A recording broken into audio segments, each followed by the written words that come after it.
Let's bring in CTV's military analyst, retired Major General David Fraser. General, thank you as always for joining us. Roger, good to be with you.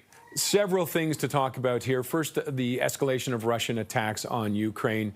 Does this indicate that there's no hope for any kind of peace talks right now? I don't think there is. There's been no movement on any of the talks following what Putin and Trump talked about. Their foreign secretary didn't provide any optimism about, even an agenda. And quite frankly, this has turned into an economic war of attacking, civilian targets and attacking Russian economic targets. And so there's no indication that there's anything that's going to end this soon.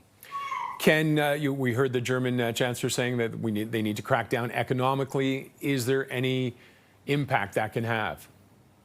Well, we've heard that from Germany. We're hearing reports out of France that Macron wants to do more. But fundamentally, unless Trump is prepared to sort of really turn the spigot off on Russia, not much is going to happen. And unfortunately, Putin has taken the advantage here of the freedom of action to ratchet it up against Ukraine. So I don't think even the economic sanctions will take much effect. And has Trump shown any indication to wanting to do that? Trump is he's gotten really quiet. And that's really worrisome, because this is a guy that really wanted to stop this, and he's doing nothing since Alaska to ameliorate or stop this situation. So it's almost as if he's condoning what Russia is doing. And what about the killing today of Parubiy? Is that a factor, or is that something that people have been expecting and is part of this war that's going on? I think it's worrisome because, now, irrespective of who did it, was it Russians or was it somebody upset? It's when you start killing, members of parliament, that goes right to the heart of the governance of the country, and that puts even more pressure on Zelenskyy to do something.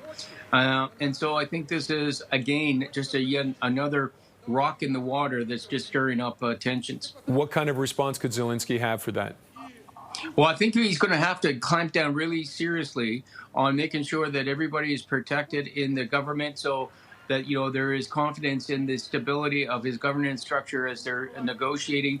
And it might even put more pressure on him from a popular vote point of view of doing something or ending this war. So it's not good news if you're Zelenskyy. Okay. General, thank you as always for joining us with your insight. Appreciate it. Roger, thank you. Major General David Fraser, our CTV military analyst.